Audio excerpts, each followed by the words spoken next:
Lottery কি? Lottery হলো এক ধরনের খেলা যেখানে মানুষ টাকা দিয়ে টিকিট কিনে ভাগ্য পরীক্ষা করে। বিস্তারিতভাবে বললে মনে করেন আমি ১০০ টাকার একটা টিকিট কিনলাম। আমার সাথে আরো লক্ষ লক্ষ মানুষ সেই লটারির টিকিটটা কিনলো। এখন ওই টিকিটে একটা ৬ সংখ্যার বা ৮ সংখ্যার নাম্বার থাকবে। যেই কর্তৃপক্ষরা লটারি বিক্রি করছে, কোনো নির্দিষ্ট দিনে তারা একটা লটারিকে বিজয়ী ঘোষণা করবে। ওই লটারির নাম্বার সাথে আমার লটারির টিকিটের নাম্বার মিলে গেলে আমি বিজয়ী হব এবং আমি ওই লটারির যে বিজয়ের পুরস্কার লক্ষ টাকা বা কোটি টাকা বা বাইক, কার বা যেকোনো কিছু সেটা আমি জিতে যাব। এটা হলো লটারির কনসেপ্ট। কোনো পরিশ্রম ছাড়াই তাড়াতাড়ি বড়লোক হওয়ার উপায়। এখন লটারির এই কনসেপ্টটা ইসলামে হারাম। কেন হারাম? কারণ আল্লাহ তাআলা কোরআনে বলেছেন, হে মুমিনগণ, নিশ্চয়ই মদ, জুয়া, প্রতিমা পূজা ও ভাগ্য নির্ধারক তীর সমূহ তো নাপাক ও শয়তানের কর্ম। সুতরাং তোমরা তা পরিহার করো যাতে তোমরা সফলকাম হও। সূরা আল মায়েদা ৫ নাম্বার সূরা ৯০ নাম্বার আয়াত। এই আয়াতে আল্লাহ তাআলা ৪টি জিনিসকে শয়তানের কাজ বলে উল্লেখ করেছেন। ১ মদ, ২ জুয়া, ৩ প্রতিমা পূজা, ৪ ভাগ্য নির্ধারককারী তীর। এখন লটারি কোনটার অংশ? ভাগ্য নির্ধারককারী তীর? না, লটারি হলো জুয়ার অংশ। লটারি হলো এক ধরনের জুয়া। জুয়াকে আরবিতে মাইসির বলে। জুয়া বা লটারি এই আয়াতে আল্লাহ তাআলা সরাসরি নিষেধ করে দিয়েছেন। লটারিকে কেন জুয়া বলা হয় বা লটারি কেন জুয়ার অংশ? উদাহরণের মাধ্যমে বোঝাই। মনে করেন আমি একটা লটারি কিনলাম ১০০ টাকার।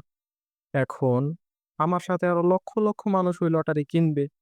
সো আমার ওই লটারি জেতার সম্ভাবনা 1 in a million চান্স যে আমি ওই লটারির মেইন প্রাইজ যে বাইক বা লক্ষ টাকা, কোটি টাকা যা আছে মেইন প্রাইজ সেটা আমি জিতবো।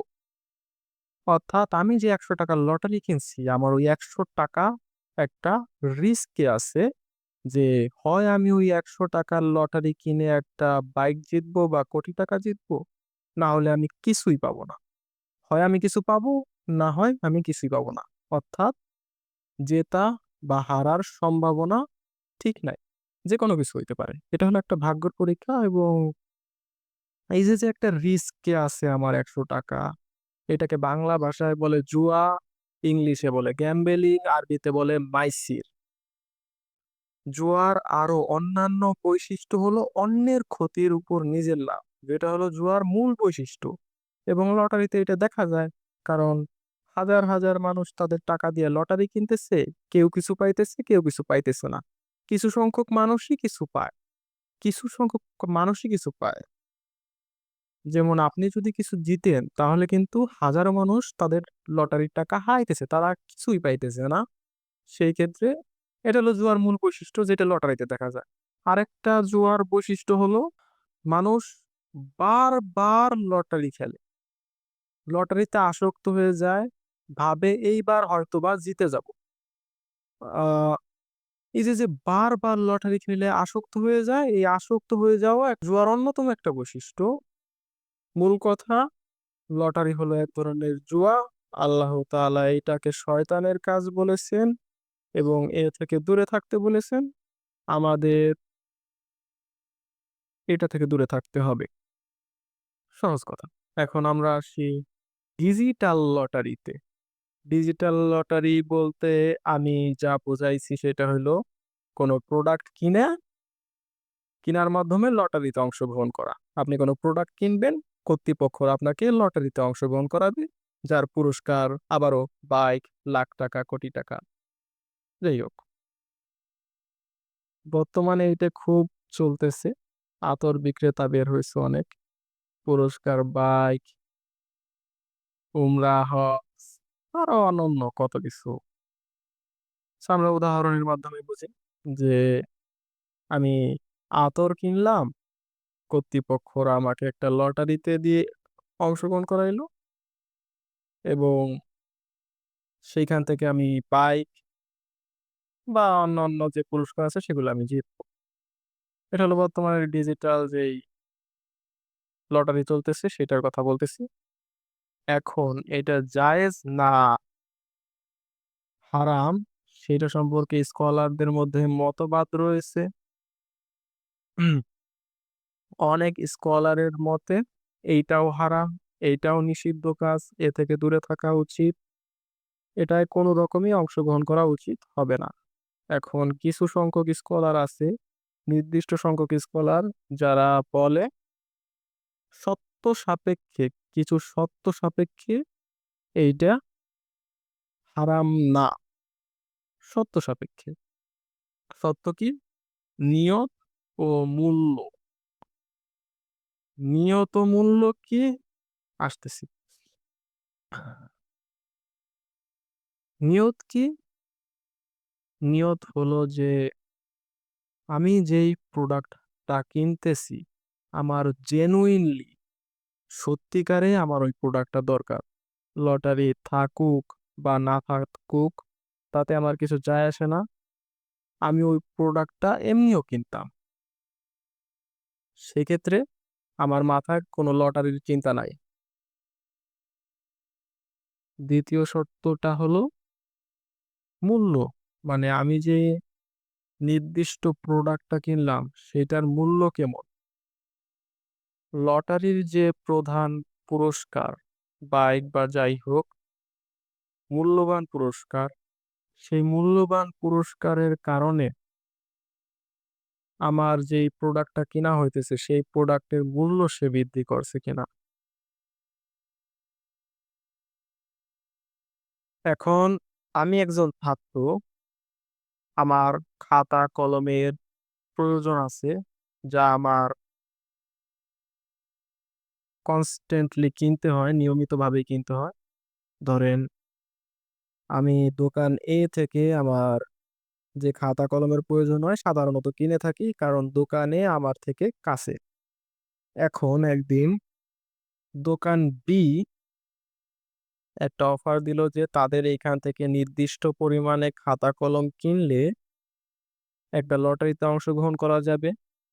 যেই লটারিতে অংশগ্রহণ করলে পুরস্কার হিসেবে আমি জিততে পারবো বাইক বা টাকা। এখন আমি লটারি এর জন্য দোকান এ থেকে খাতা কলম না কিনে দোকান বি তে যাইতেছি খাতা কলম কিনতে। যদিও আমার খাতা কলমের দরকার আছে কিন্তু দোকান এ থেকেই আমি সবসময় খাতা কলম কিনে থাকতাম। কিন্তু আজকে আমি দোকান বি তে যাইতেছি। কেন যাইতেছি? কারণ আমার নিয়ত লটারিতে অংশগ্রহণ করা, যার মাধ্যমে আমি হয়তো বা বাইক জিতে যাইতে পারি। যেটা আমার নিয়ত নষ্ট করে দিল। যেহেতু আমার নিয়ত এখন লটারিতে অংশগ্রহণ করা, সেই ক্ষেত্রে এটা হারাম, এটা করা যাবে না। কারণ আমাদের যথাসম্ভব এরকম লটারি বা যেকোনো কিছুতে অংশগ্রহণ করা থেকে এড়াইতে হবে। ভালো কিছু না। যেহেতু আল্লাহ তাআলা বলছে। সেই ক্ষেত্রে এটা নিষেধ হবে। এখন ধরেন দোকান বি এর বদলে দোকান এই আমাকে একটা অফার দিল যে এইখান থেকে নির্দিষ্ট পরিমাণ খাতা কলম কিনলে একটা লটারিতে অংশগ্রহণ করতে পারবো।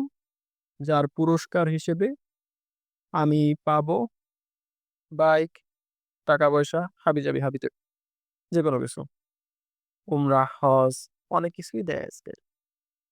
হুম, এখন দোকান এই আমাকে অফার দিল যে এখান থেকে নির্দিষ্ট পরিমাণ খাতা কিনলে আমি লটারিতে অংশগ্রহণ করতে পারবো। এখন আমি দোকানে থেকেই সাধারণত খাতা কলম কিনে থাকি আমার কাছে। এখন আমি খাতা কলম কিনলাম কারণ আমার খাতা কলমের দরকার আছে। কিনলাম, দোকানদার আমাকে লটারির টিকিট ধরাইলো। এই ক্ষেত্রে কি এই টিকিট গ্রহণ করা বা এই টিকিট থেকে যদি আমি কিছু জিতি সেটা নিষেধ হবে? নিষিদ্ধ হবে, হারাম হবে? সেই ক্ষেত্রে আবার আমাদের দেখতে হবে মূল্য। মূল্য কি? আমি যে নির্দিষ্ট পরিমাণ খাতা কলম কিনতাম, সেই খাতা কলমের মূল্যের পরিবর্তন করছে কিনা ওই লটারির পুরস্কারের জন্য, মূল্যবান পুরস্কারের জন্য। অর্থাৎ মনে করেন আমি নির্দিষ্ট পরিমাণ খাতা ৳১০০ কিনতাম। এখন যেহেতু তারা লটারি এড করছে বাইক, লটারিতে পুরস্কার হলো বাইক। এইখানে আমি কি ৳১০০ র খাতা ৳১০০ কিনতেছি না ৳১১০ কিনতেছি? যদি তারা খাতার মূল্য ৳১১০ কইরা দেয়, সেহেতু আমার ওই ৳১০ একটা রিস্কে যাইতেছে। যে এই লটারি জিতলে আমি পুরস্কার পাবো, না হলে আমার এই ৳১০ র বিনিময়ে আমি কিছুই পাবো না। এটাই তো জুয়া। এটাই তো জুয়া ছিল। এটাই তো হারাম। সেই ক্ষেত্রে এই খাতা কেনা বা এই জুয়ায় অংশগ্রহণ করা হারাম হয়ে যাবে। বাট কিন্তু এই দোকান থেকেই আমি নিয়মিতভাবে খাতা কলম কিনে থাকি। আমার খাতা কলমের দরকার আছে। আমি ১২ পিস খাতা কিনলাম। দোকানদার আমাকে একটা লটারির টিকিট দিল যে, নির্দিষ্ট পরিমাণ খাতা কিনছেন, আপনাকে অটোমেটিক্যালি একটা লটারিতে অংশগ্রহণ করানো হবে এবং যেই নির্দিষ্ট পরিমাণ খাতা আমি কিনতাম ৳১০০ আমি ৳১০০ ই কিনছি। আমি কোনো অতিরিক্ত পে করি নাই। সেই ক্ষেত্রে কি হবে? অন্যরাও কেউ পে করবে না অতিরিক্ত টাকা। সেই ক্ষেত্রে যে জুয়ার একটা বৈশিষ্ট্য ছিল যে অন্যের ক্ষতিতে নিজের লাভ, মানে অন্যের ক্ষতি হইতেছে, একজনের লাভ হইতেছে। উম সেটা কিন্তু হইতেছে না এখানে। মানে আমি কোনো কিছুই রিস্কে দিতেছি না। সেক্ষেত্রে এইটা হালাল হবে এবং মাইন্ডে আমার মাইন্ডেও কিন্তু লটারির কোনো উদ্দেশ্য ছিল না। আমার খাতা কলমের দরকার আছে। আমি ছাত্র, আমার খাতা কলমের দরকার আছে এবং এই দোকান থেকেই আমি সচরাচর কিনে থাকি। সেই ক্ষেত্রে এই লটারি থেকে জেতা পুরস্কার বা যেকোনো কিছুই গিফট হিসেবে গিফট হিসেবে ধরা হবে। কারণ যেহেতু আমি কিছু রিস্কে লাগাইতেছি না এবং অন্যরাও তাদের টাকা দিতেছে না। সেইটা সম্পূর্ণ কোম্পানির তরফ থেকে বা কর্তৃপক্ষের তরফ থেকে একটা তাদের নিজের খরচে তারা একটা গিফটের ব্যবস্থা করছে। যাতে তাদের সেল বৃদ্ধি পায় বা যেকোনো কিছু। সেক্ষেত্রে এটা গিফট হিসেবে নেওয়া যাবে এবং এ থেকে পাওয়া পুরস্কারও গিফট হিসেবে ধরা হবে। এটা হারাম হবে না। এটাই বলা হইছে এবং এই কারণেই অনেক হুজুররা দেখবেন যে লটারিতে আসে বা পণ্য বিক্রি কইরা তারা লটারিতে অংশগ্রহণ করায়। এখন আমার সম্পূর্ণ পার্সোনাল ওপিনিয়ন অ্যাবাউট আতর বিক্রেতা অন Facebook, অনলাইনে আরকি যারা আতর বিক্রি করতেছে বর্তমানে তাদের বিষয়ে আমার পার্সোনাল ওপিনিয়ন ভাই, আমার জ্ঞান খুবই কম। আমি যদি ভুল কিছু বইলা থাকি বা ভুল কিছু কইরা থাকি সেই ক্ষেত্রে ক্ষমা প্রার্থী আমি। ক্ষমা চাইতেছি আগেই। কিন্তু আমি বলি বিষয়টা কি হইছে। আতর যারা বিক্রি করতেছে তারা তাদের আতর কিন্তু প্রমোশন করতেছে না। তারা প্রমোশন করতেছে বাইক, উমরা, হজ এই সকল কিছু প্রমোশন করতেছে। যে হুম, অনেকে তাদের স্বপ্নের বাইক কিনতে পারে না টাকার কারণে। এখন কিন্তু আপনি মাত্র ৳৬০০-৭০০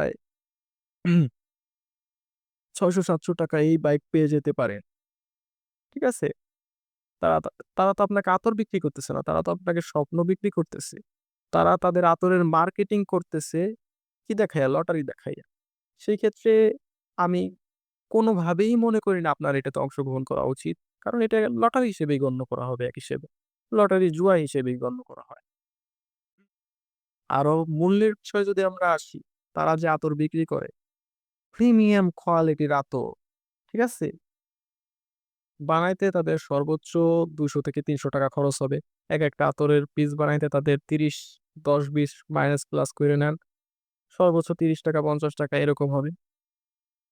সো ১০ পিস আতরের দাম কতই হইতে পারে? কিন্তু প্যাকেজিং কইরা ৳২০০-৩০০। সেইটা তারা ১০০% প্রফিট মার্জিনে বিক্রি করতেছে ৳৭০০ থেকে ৳১,০০০। মানে ১০০% প্রফিট মার্জিনে কোনদিনও নৈতিক ব্যবসা হইতে পারে না। তো মূল্য তো ঠিক নাই। কিন্তু আপনারা বাঙালিরা যারা ৳৫ র জিনিস ৳১০ য় কিনেন না, তারা ৳২00-৩০০ র আতর, প্রিমিয়াম কোয়ালিটির আতর ৳৭০০ দা কিনতেছেন, ৳১,০০০ দা কিনতেছেন। আপনাদের নিয়ত কি বোঝা যায় না? বোঝা যায় আপনাদের নিয়ত কি? সেটা আপনি ভালো জানেন। আপনার আল্লাহ জানে, আমি জানি না ভাই। আমি দূরে আছি এসব থেকে এবং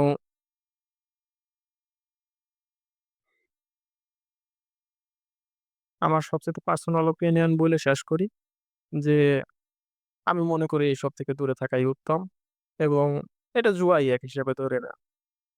জুয়া ছাড়া আর কিছুই না। তারা যেভাবে প্রমোশন করতেছে, তারা তাদের আতরের কোনো কোয়ালিটি নিয়ে কথা বলে না। আতরের ভিতরে কি আছে তা নিয়ে কথা বলে না। তারা সম্পূর্ণ কথা বলে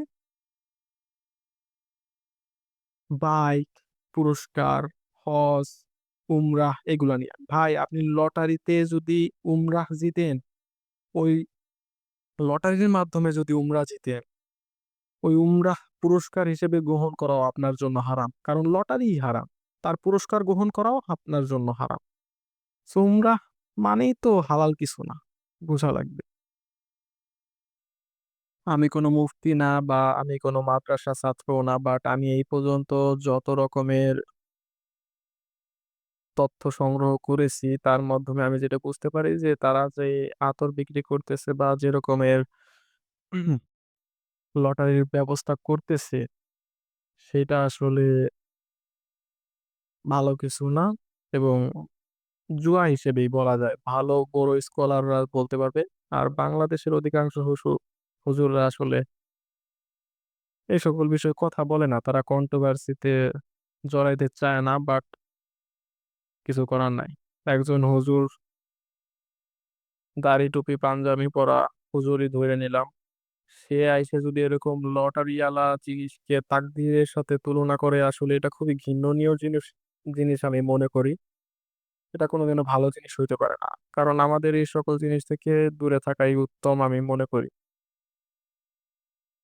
তারপরেও আমি একজন তুচ্ছ মানুষ। আমার কাছে বিন্দুমাত্র আমার জ্ঞানের সীমা খুবই কম। সো এটা আমার পার্সোনাল ওপিনিয়ন ছিল। তুমি মানো না মানো তাতে কিচ্ছু যায় আসে না। তোমার কোনো কিছু মানতে হবে না। তুমি এখন জানো যে লটারি হারাম, কোন ধরনের লটারি হারাম। এখন জাইনে শুইনে হারাম কাজ করা বড় হারাম। বেশি গুনাহ হয়। যেহেতু জানাই দিচ্ছি, এখন থেকে লটারি থেকে দূরে থাকো। আসসালামু আলাইকুম।